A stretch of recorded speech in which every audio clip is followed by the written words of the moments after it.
Trading रे सफल हवा पाई समस्ते किछि गोटे जादूगरी फर्मुला खोजंती किंतु प्रकृत रहस्यटा कौन? आज आमे सेही सब भूल धारणा को पछरे पकई ट्रेडिंग रो प्रकृत मूल मंत्र विषय रे जानिबा जहां ही सफलतार असल चाबिकाठी। जे कौनसी ट्रेडर होंतु विशेष करी जो माने नुआ आसीछंती समस्तंक मनरे एई गोटिए प्रश्न थाए।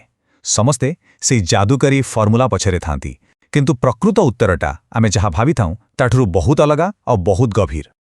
तेबे सीधा कथा हैला सफलता पाई कौनसी गुप्त इंडिकेटर नाही कि 100% जीतिबार कौनसी स्ट्रेटेजी भी नाही।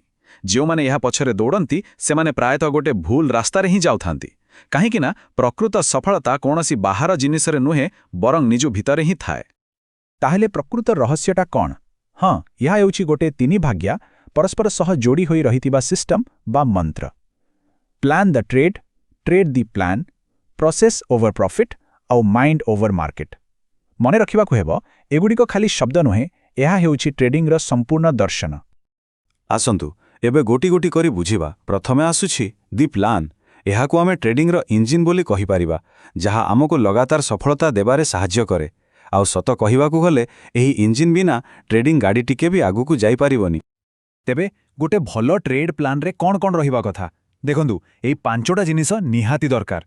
प्रथमे ट्रेडटा काहेकि निया जाउछि, केतेबेले एंट्री करा जिवो, निजकु बंजेबा पई क्योंठी बाहरिबे माने स्टॉप लॉस क्योंठी रहिबो, लक्ष्य कोन, आउ सबुटो बड़ कथा केते परिमाण रे निवेश करा जिवो। आ मने रखिबे ए सबु किछि ट्रेड नेबा आगुरु ही लेखा होई सारिथिबा दरकार। आमे साधारणतः स्टॉप लॉस को गोटे हार बा विफलता बोली भाबी थाउ, किंतु एइटा गोटे बहुत बड़ भूल। एहाकु एमिति भाबंतु, एहा हेउछि सेई इंश्योरेंस प्रीमियम जहा एक ट्रेडिंग अकाउंट को गोटे बड़ दुर्घटनारू बंचेइबा पई दिया जाए, ठीक गोटे बीमा भोड़ी।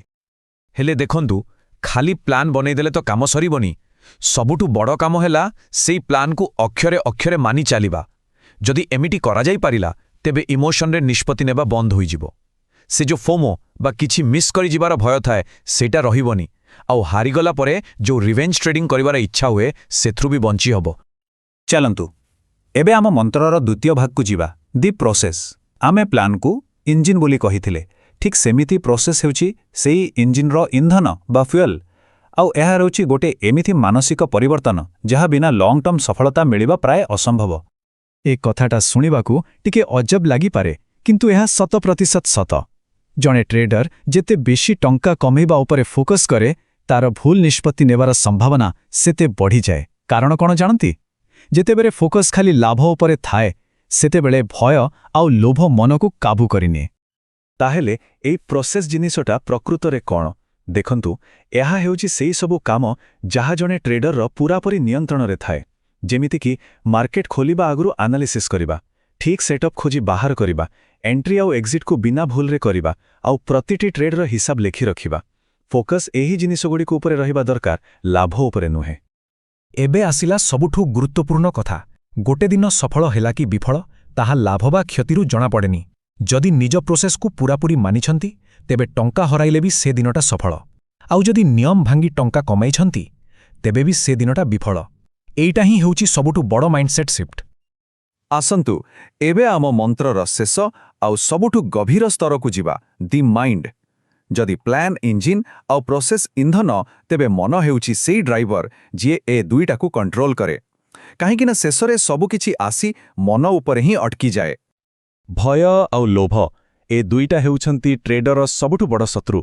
भय आमको कहे अरे स्टॉप लॉसटा टिके तळुकु नै आस, आउ लोभ कहे प्रॉफिट टार्गेटर कोन बाहरिबु, आवरे टिके रहि जा।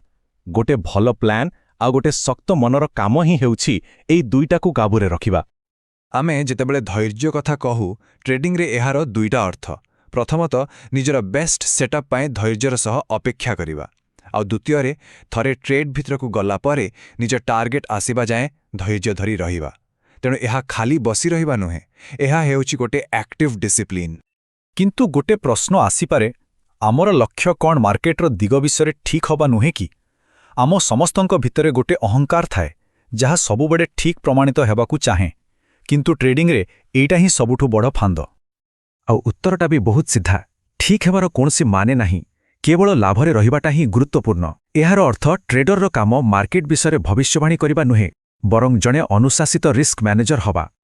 ताहेले एई जो तीनोटी भाग कथा आमे कहिले, प्लान, ପ୍ରୋସେସ୍ ଆଉ ମାଇଣ୍ଡ ଏଗୁଡ଼ିକ ଏକାଠି କେମିତି କାମ କରନ୍ତି ହଁ ଏମାନେ ସମସ୍ତେ ମିଶି ଗୋଟେ ଉନ୍ନତିର ଚକ୍ର ତିଆରି କରନ୍ତି ଏମିତି ଗୋଟେ ସାଇକେଲ ଯାହା ଜଣେ ଟ୍ରେଡରକୁ ଧୀରେ ଧୀରେ ଭଲରୁ ଆହୁରି ଭଲ କରି ଗଢ଼ିତୋଳେ ଦେଖନ୍ତୁ ଚକ୍ରଟା ଏମିତି ଚାଲେ ପ୍ରଥମେ ଗୋଟେ ଲଜିକାଲ ପ୍ଲାନ୍ ତିଆରି ହୁଏ ଯେତେବେଳେ ସେହି ପ୍ଲାନ୍କୁ ଡିସିପ୍ଲିନରେ ପାଳନ କରାଯାଏ ସେତେବେଳେ ନିଜ ଉପରେ ଭରସା ବଢ଼େ ତାପରେ ପ୍ରୋସେସ୍ ଉପରେ ଫୋକସ୍ କଲେ ଇମୋସନ୍ସ କମିଯାଏ ଆଉ ଗୋଟେ ଶକ୍ତ ମନ ତିଆରି ହୁଏ ଆଉ ଶେଷରେ ସେହି ଶକ୍ତ ମନ ପୁଣି ଥରେ ଆହୁରି ଗୋଟେ ଭଲ ପ୍ଲାନ୍ ତିଆରି କରିବାରେ ସାହାଯ୍ୟ କରେ ଆଉ ଏମିତି ଏହି ଚକ୍ର ସବୁବେଳେ ଚାଲୁ ରହେ ଆଉ ଶେଷରେ ଏହି ଗୋଟିଏ ଗଭୀର କଥା ମନେ ରଖିବା ନିହାତି ଦରକାର ମାର୍କେଟ ଆଉ କିଛି ନୁହେଁ ଏହା କେବଳ ଗୋଟେ ଆଇନା ଯାହା ଜଣେ ଟ୍ରେଡରର ନିଜ ମନୋବିଜ୍ଞାନକୁ ତା ଆଗରେ ଦେଖାଏ ତେଣୁ ପ୍ରକୃତିରେ ସଫଳ ହେବାକୁ ହେଲେ ମାର୍କେଟକୁ ବଦଳାଇବାକୁ ଚେଷ୍ଟା କରିବାନି ବରଂ ନିଜକୁ ବୁଝିବାକୁ ଆଉ ନିଜକୁ ନିୟନ୍ତ୍ରଣ କରିବାକୁ ଶିଖିବାକୁ ପଡ଼ିବ